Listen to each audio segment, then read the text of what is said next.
Everyone, I've been doing energy work, healing work for 20 years, um, and I get asked by clients who seem to be concerned that how do you stop other people's energy getting to you, and just hang around in your aura, make your aura dirty, energy going into your body, have to process that. That's a very real thing. It's really real. It doesn't take long doing hands-on work with people to see that um, touching someone who's got an energy system that wants to pull energy from a stronger source into them to balance them out, that you can be just drained and gassed from that. You can get gassed from just having a conversation with someone who's like that, let alone touching them physically. So within energy work, and it's within martial arts too, the stronger spirit wins. The person with the more energy or the stronger nature will win. So it's important for healers to do their own spiritual practice, their own things to look after themselves. The healing work is not just when I'm treating the person. It's not just that day of treatments. It's what I do after treatments. It's what I do when I leave work, what I do in the morning, how well I sleep, how I interpret information from dreams, how I interpret information that I see clairvoyantly or whatever. So it's 24 hours a day. That's the pathway of the healer. There's always stuff to be done. There's always more healing work to be done on the inside for me. So they asked me, what do you do to protect yourself and to clean your aura and stuff like that? There's heaps of techniques to do that sort of stuff because they're needed. They really are needed. And I wear a Buddhist mala that's been blessed by a lot of real high level Buddhist teachers in the world. And as soon as I started wearing that, there was a big change in what would be how I'd feel after sessions, what people were seeing clairvoyantly. I'd see a lot of psychic people on my table and they see stuff. And as soon as I started wearing that, they were seeing different things. And particularly this line that kept showing up. And my Buddhist name is Chogya Singya, which means not line of Dharma. So I thought that was very interesting. They kept seeing this line. Anyway, my point is I've got techniques that work very well, and mainly from what I've learned from my mentor, Jason Irving. That technique works big time, and it's got a huge application, the use of the octahedron. And I use octahedron 24 hours a day. I meditate with that.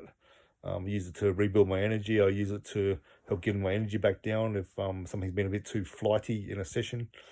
But this idea of protecting your energy from other people, it's largely fear based. It's like people aren't comfortable with the deep emotions of other people.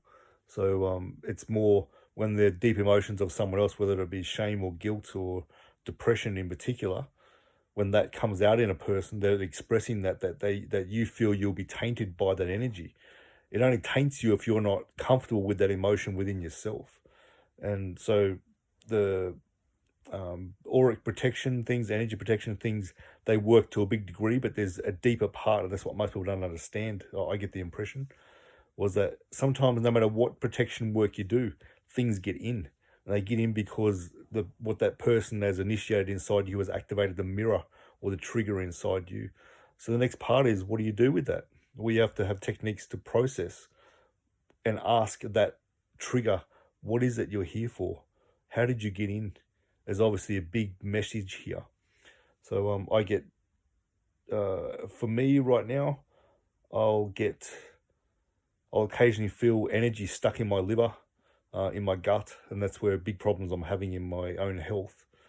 But yeah, mainly to do with strong sense of elation, especially to do with people really triumphing over real deep issues like soul level things, and they're making progress.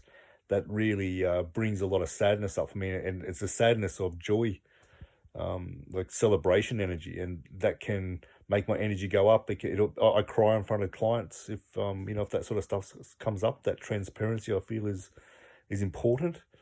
Um, if someone triggers me, it pushes my boundary, and I don't enforce that properly, that'll trigger inside me. It wasn't cause of what their energy rubbing off on me. It's like they triggered something inside me. So it's for me to do my own inner work on that.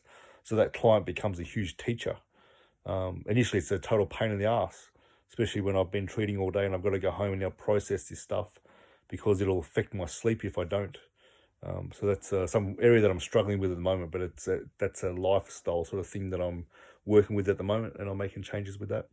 I hope that's useful to you. Most people just think you got to protect your energy field.